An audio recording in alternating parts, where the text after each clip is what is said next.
자, 경사스러운 일은 축하를 하고 굳은 일은 위로해야 될 때가 있죠. 자, 그 가운데서도 사회 통념상 결혼식과 장례식은 중요하게 여기다 보니 참석하는 경우가 많습니다. 어제도 저녁에 제가 한 집사님 이렇게 카톡을 받았는데 장례식장에 계시더라고요. 그래서 우리는 장례식에 또 결혼식에 자주 참석을 하죠. 자, 결혼식의 경우 새롭게 부부가 되는 신랑과 신부가 주인공이라고 생각하기에 결혼 준비를 신랑과 신부가 거의 도맡아서 하는 경우가 참 많아요. 하지만 엄연히 결혼식에 혼주가 있습니다. 혼주, 주인주자를 써서 즉 혼사를 주재하는 사람이 있는데 이 자녀들이 아니라 누구예요? 혼주는 양가 부모님들이죠. 따라서 자녀 결혼식이라 하더라도 엄밀하게 말을 하면 결혼식의 총책임자는 결혼 당사자인 자녀가 아니라 부모라 말할 수 있는 거예요. 그러니까 부모가 여러분 책임을 지는 거죠. 반면에 장례식은 어떨까요? 여러분 장례식은 어떨까요? 만약 아버지의 장례라면 고인은 아버지이기에 돌아가신 아버지 때문에 장례를 치르게 되는 거예요. 따라서 장례식의 주인공은 아버지처럼 보여집니다. 아버지처럼 보여져요. 하지만 상주가 있죠. 상주, 주인주자를 써서 상제를 주재하는 사람이 있는데 이때에는 누가 상주예요? 자녀가 상주가 되는 거예요. 그러기에 부모 장례라 하더라도 엄밀하게 말하면 장례식의 총책임자는 장례 당사자인 부모가 아니라 자녀라 말할 수 있는 거죠. 그런즉 장례식의 모든 절차는 산자의 몫입니다. 죽은 자는요 말이 없어요. 말이 없습니다. 실제로 고인은 자신을 어떤 식으로 장례 치르든 아무것도 할 수가 없습니다. 제가 가장 안타까웠던 장례식이 있었는데 부모님은 예수를 잘 믿었거든요. 그런데 이 자녀들이 누구 하나 예수를 안 믿었습니다. 늦게 이제 이 부모님이 이제 아버지가 이제 교회를 다녔던 거예요. 그런데 집사 직분까지도 받았는데 이 자녀들이 누구 하나 다 종교를 가지고 있고 또 교회를 다니지 않다 보니까 자기 그냥 생각대로 장례를 다 하더라고요. 부모님은 안중이 없는 거죠. 자, 오늘 말씀 안으로 들어가 보면 예수님께서는요 부자와 나사로 이야기를 친히 해주고 있습니다. 오늘 이 이야기는요 여러분들이 모두 아시는 내용이에요. 작년 우리가 행복나눔 축제 봄철에 했는데 그때 2주간에 제가 이 본문을 가지고 2번 설교를 했습니다. 여러분들이 이 본문을 읽으시면서 교회를 오래 다녔던 분들 또 예전부터 교회를 이렇게 다녔던 분들은요 어떤 기대도 갖지 못할 거예요. 왜? 뻔한 이야기 또 하시겠네. 다 아는 이야기이기 때문에. 그렇지만 저는 오늘 이 말씀을 또 전할 것이고 다음 주에도 또 전할 것입니다. 그렇지만 관점이 다르기 때문에 내용이 모두 다르다라는 사실이에요. 자, 이제 때가 되어서 부자가 역시 죽게 되었습니다. 부자 역시 죽게 되었어요. 사람은 누구나 죽죠. 사람은 누구나 죽습니다. 이건 진리죠, 여러분. 영원히 변치 않죠. 부자 역시 죽었다고 성경은 기록을 해주고 있어요. 자, 그런데 이 부자가 죽었는데 다소 우리의 상식과는 맞지 않은 이상한 일들이 죽은 자에게 일어나게 되었습니다. 자, 오늘 말씀 23절을 볼까요? 이렇게 성경은 기록을 해주고 있죠. 눈을 들어 멀리 아브라함과 그의 품에 있는 누구를 보고? 나사로를 보고. 자, 이 구절에 따르면 부자는 분명히 죽었습니다. 부자는 죽었어요. 그런데 눈을 들어서 아브라함의 품에 있는 누구를 보았다고 성경은 말을 해주고 있습니까? 나사로를 보았다고.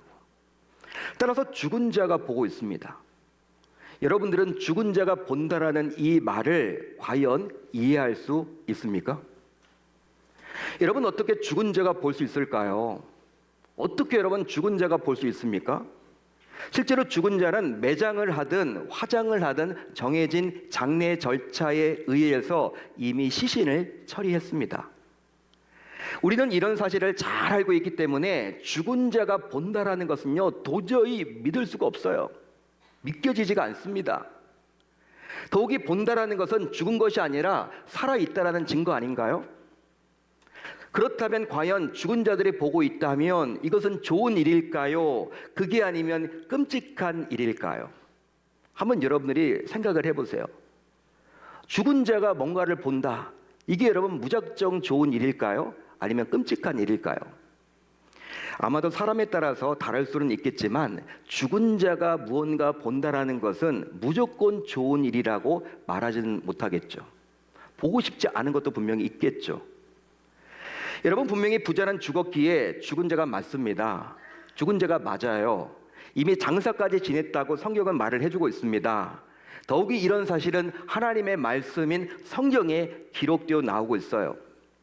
심지어 하나님이신 예수님께서 이 이야기를 직접 해주고 계시죠. 따라서 이것은 거짓일 수도 없고 또 거짓일 리가 없습니다. 왜? 하나님의 말씀에 나와 있고 심지어 하나님이신 예수님께서 친히 해주고 있는 말씀이기 때문이에요. 더군다나 창조주이신 하나님은 피조물인 우리와 달리 우리가 볼 수 있는 세계뿐만 아니라 볼 수 없는 세계까지도 모두 볼 수 있으세요. 그분이 하나님이시죠. 그러기에 하나님의 존재를 믿는 분이라면, 하나님은 살아계시구나 인정하는 분이라면 예수님께서 말씀하신 대로 죽은 부자가 보았음을 믿어야만 합니다. 할렐루야, 할렐루야. 자, 그렇다면 왜 예수님께서는 부자가 천국에 있는 나사로 본 것을 드러내주고 있을까요? 과연 무슨 이유로 지옥에서 천국을 보고 있는 부자의 모습을 생생하게 오늘 이 시간 우리에게 보여주고 있는 것일까요? 바로 지옥이 과연 어떤 곳인지를 정확하게 보여주고자 함입니다. 지옥이 과연 어떤 곳이냐? 지금 그것을 선명하게 말하고자 하는 거예요. 자, 그러면 지옥은 과연 어떤 곳일까요? 여러분, 지옥은 어떤 곳입니까? 우선 지옥은 천국을 보면서 영원히 고통을 당하는 곳입니다. 이곳이 바로 지옥이라는 거예요. 지옥에 있는 부자는요, 천국을 실시간으로 바라보고 있어요. 지금 바라보고 있습니다. 천국을 실시간으로 바라보고 있어요. 자, 그런데 정말 놀랍게도 천국에는 누가 있어요? 자신이 평상시에 이 땅에 살아가면서 그렇게 핍박하고 박해하고 하대하고 어떤 기대도 갖지 않았던, 함부로 대했던 누가 있었어요? 나사로가 행복해하고 있는 거예요. 이 천국에서. 부자는 그런 나사로를 실시간으로 바라보고 있습니다. 부자는 불꽃 가운데서 단 1초도 쉼없이 고통을 당하고 있는데 나사로는 너무나도 행복해 있는 거예요. 행복한 그 모습을 지금 지켜보고 있는 거예요. 따라서 부자는 이런 나사로의 행복한 모습을 보니 자신의 비참한 처지를 떠올리며 더욱더 커다란 고통을 느끼게 되었죠. 실제로 이런 말이 있잖아요. 여러분 들어보셨는지 모르겠습니다. 모든 고통은 비교에서 온다. 들어보셨습니까? 우리가 당하는 고통은요, 대부분 비교에서 온다라는 말이 있어요. 여러분, 이 말처럼 부자는 자신의 처지와는 다른 행복한 나사로를 바라보면서 더 큰 비참함, 더 큰 상실감, 더 큰 고통을 느끼게 된 거예요. 이처럼 지옥은 천국에 있는 나사로를 바라보면서 영원히 비교 고통을 느끼는 곳이라는 거예요. 더군다나 마가복음 9장을 보면요, 예수님께서 지옥이 과연 어떤 곳인지 말씀해 주셨습니다. 자, 마가복음 9장 48절로 49절을 볼까요? 우리 같이 한번 읽어봅니다. 천천히 읽습니다. 시작. 거기에서는 구더기도 죽지 않고 불도 꺼지지 아니하느니라. 사람마다 불로써 소금 지듯함을 받으리라. 아멘. 지옥은요, 어떤 곳이에요? 예수님께서 직접 이렇게 말씀해 주고 있습니다. 너무나 고통스러워서 죽고 싶으나 죽지 못하는 지옥이라는 거예요. 우리가 힘들면 막 죽고 싶을 때가 있죠. 근데 지옥에서는 이게 불가능하대요. 그 대신 계속해서 영원히 고통을 당합니다. 그러기에 구더기 한 마리도 죽지 않는 곳이 지옥이에요. 더욱이 이 세상의 불과는 달리 꺼지지도 않고 영원히 활활 타올라요. 여러분, 이 땅에서는 불이 나면요, 우리가 119 누르면요, 소방대원들이 와가지고 불을 다 끄죠. 아무리 큰 공장이라도 뭐 산불이라도 시간이 지나면 꺼집니다. 여러분, 산불 같은 경우에는 맨날 며칠 가는 경우도 있지만 그래도 꺼져요. 하늘에서 비가 내리면요 또 꺼집니다. 근데 지옥은 그렇지 않다라는 거예요. 지옥의 불은 그렇지 않다라는 거예요. 꺼지지도 않고 영영 활활 타올라요. 그것이 바로 지옥이라는 것이죠. 따라서 지옥은 영원히 고통받는 곳이에요.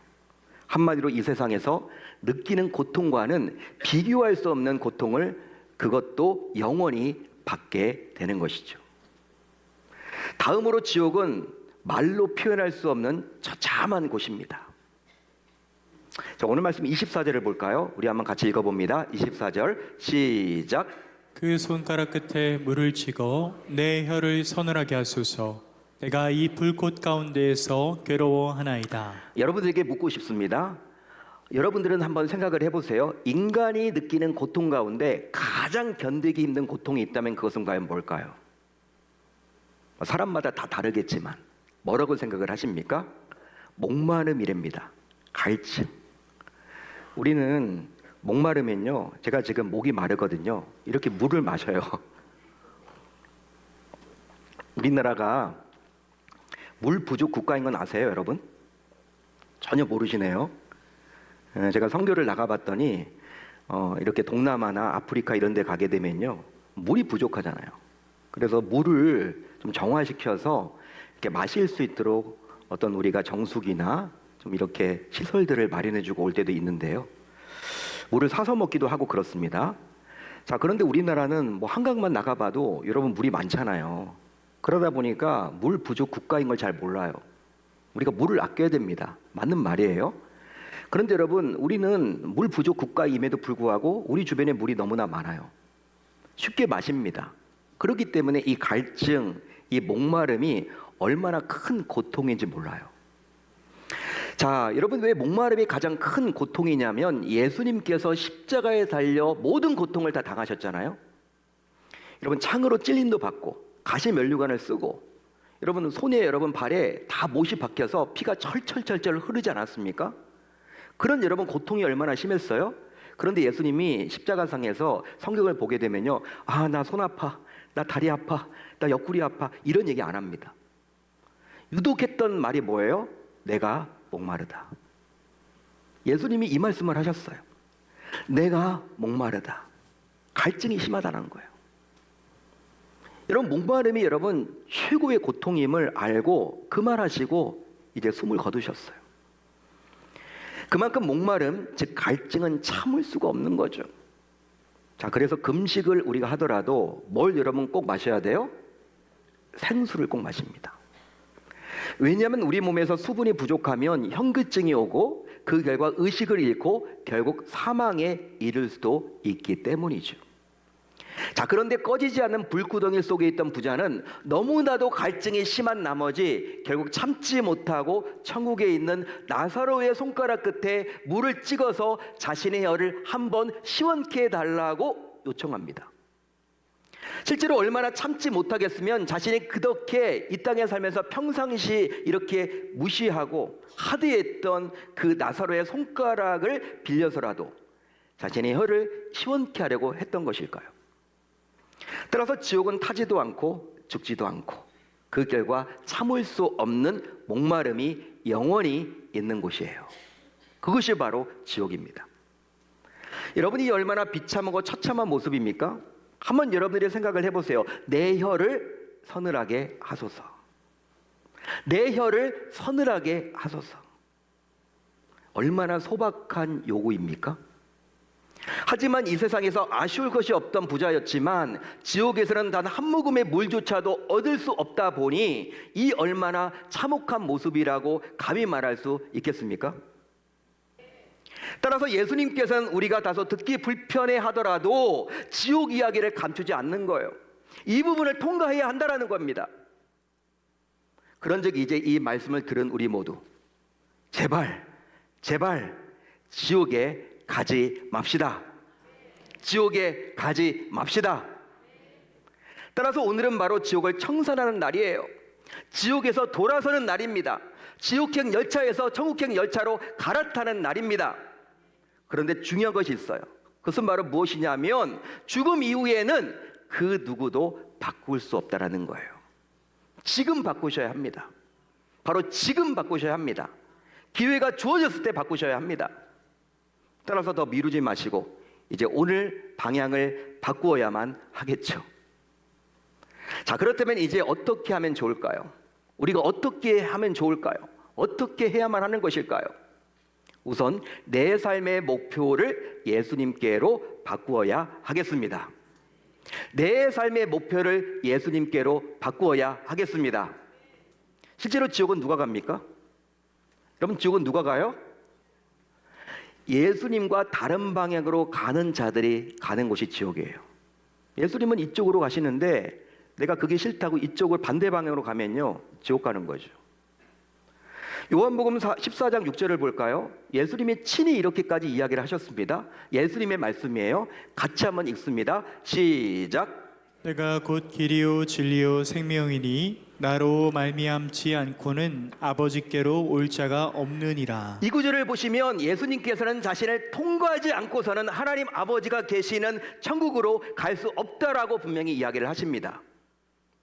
따라서 예수님께로 자기 삶의 방향을 바꾼 자는 그 누구든지 지옥의 저주에서 벗어나서 결국 천국으로 갑니다.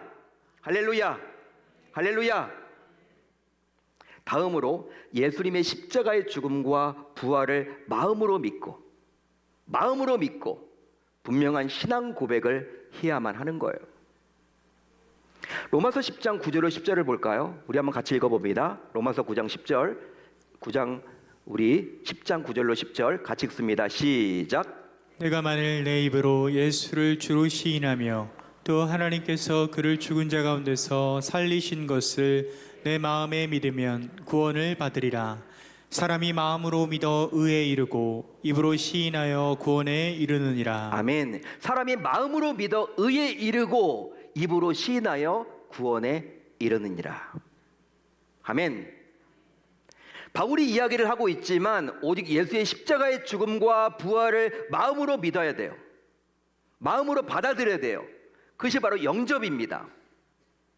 그리고 나서 예수를 주로 시인하면 결국 구원을 받게 되는 것입니다.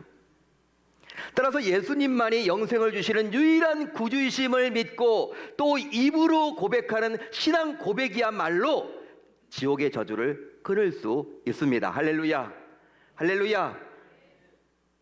마지막으로 구원의 확신을 가지고 살아가야 합니다. 구원의 확신을 가지고 살아가야 합니다. 요한일서 5장 13절을 볼까요? 이렇게 나와 있습니다. 우리 한번 같이 읽어봅니다. 시작. 내가 하나님의 아들의 이름을 믿는 너희에게 이것을 쓰는 것은 너희로 하여금 너희에게 영생이 있음을 알게 하려 함이라. 아멘. 사도 요한은 하나님께서 주시는 구원을 확신하는 것이 몹시 중요하다고 이야기를 해주고 있어요. 따라서 예수를 믿는 성도라면 스스로 구원받았다라는 확신 속에서 살아가야만 하는 것입니다. 우리 교회에서 필수 양육 과정 가운데 성장반이 있습니다. 10주 과정인데요. 그 10주 과정 가운데 무려 4번, 4주에 걸쳐서 구원 이 부분을 점검해요. 교회를 오랫동안 다녀도 목사님이 물어볼 때는 내가 아멘 했는데 내가 천국 갈 것 같이 느껴졌는데 또 혼자 있다 보니까 자꾸 구원이 흔들리는 분들이 많아요. 여러분, 예수를 영접하는 순간 내 마음속에 하나님이 좌정에 계십니다. 믿으시면 아멘. 근데 그 하나님은요, 우리를 버리는 법이 없어요. 물론 우리가 죄를 짓고 우리가 또 하나님의 뜻대로 살지 못하면요, 흔들림은 있죠, 당연히. 그렇지만 그 하나님이 내가 한 번 죄를 지었다고 해서 막 떠나거나 그러진 않아요. 여러분, 우리가 이런 것들 때문에 구원의 확신 없이 살아가는 경우들이 얼마나 많은지 모릅니다. 그래서 이렇게 성장반 과정을 통해서 그 부분을 딱 잡아줘요. 4주에 걸쳐서. 여러분, 이게 중요하기 때문에 그런 거예요. 자, 그렇다면 이제 여러분들에게 한번 묻겠습니다. 이제 물어보려고 하겠습니다. 만약 여러분들이 오늘 밤 죽는다면 여러분들은 구원을 받아 천국에 갈 수 있으십니까? 천국에 갈 수 있으십니까? 역시 찬양대답습니다. 찬양대는 거의 90% 이상 아멘을 하셨어요. 자, 이 질문 앞에 우리는 이 시간 정직하게 자신에게 물어보고 분명한 답을 해야만 하겠죠. 다시 한번 여러분들에게 물어보겠습니다. 남 눈치 보지 마시고, 예?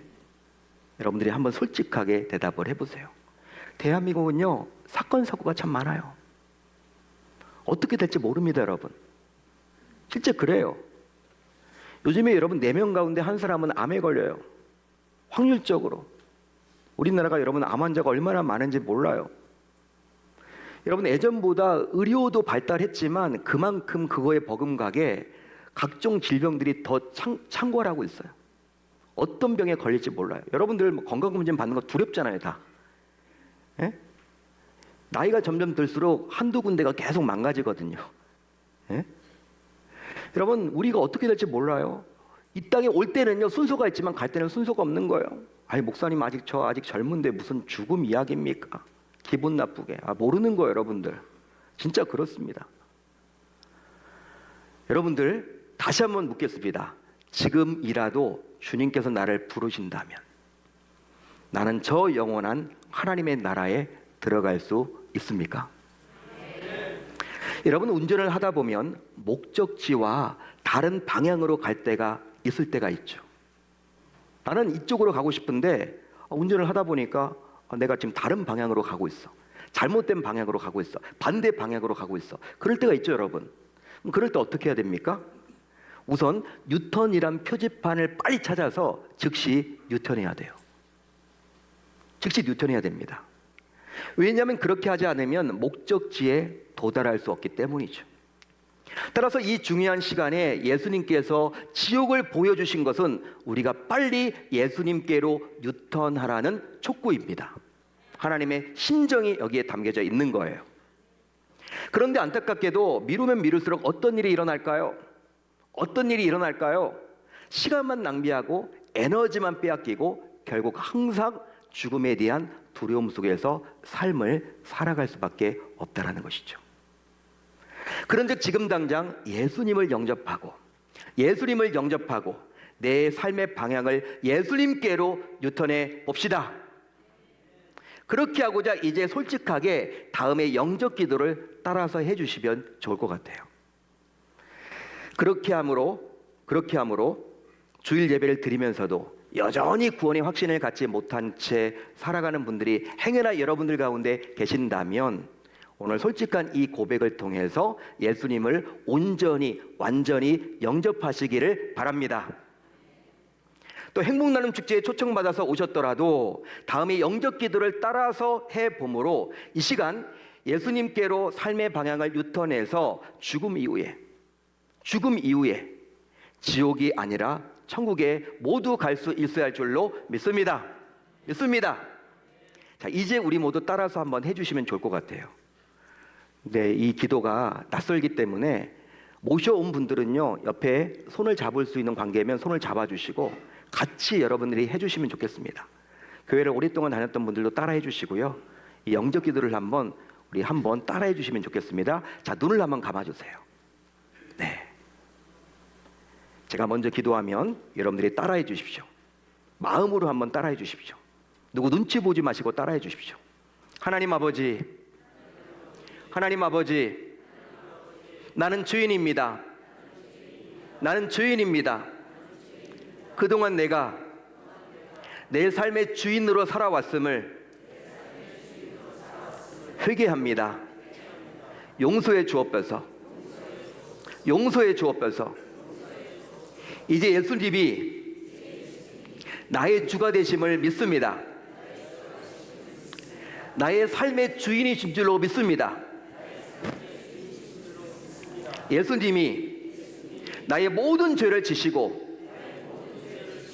십자가에 달려 죽으셨고 또 3일 후에 부활하셨음도 믿습니다. 이제 나는 오직 예수님의 공로로 천국에 갈 수 있음을 믿습니다. 예수님의 이름으로 기도합니다. 아멘. 여러분들이 따라하셨잖아요. 자발적으로 이 영접 기도를 따라하셨다면 제가 권면을 드렸기 때문이 아니에요. 싫으면 못합니다. 안 합니다. 여러분 자유 우리가 있잖아요. 다 분위기에 편성해서 따라했다고 생각하지 마시고 여러분들이 따라서 고백할 수 있도록 하나님께서 여러분들의 입술을 주관해 주셨고 마음을 주셨다라는 거예요. 따라서 이제 여러분들은 하나님의 자녀가 되었기에 지옥에 가지 않기를 소망하고 바라는 우리 주님의 그 심정을 떠올리며 이제 교회를 통해서 지속적으로 신앙생활을 할 수 있어야 할 줄 우리 주님의 이름으로 축원합니다. 축원합니다. 그렇게 살아보겠다라고 결단하고 다짐하는 저와 여러분들이 다 되실 수 있기를 바랍니다.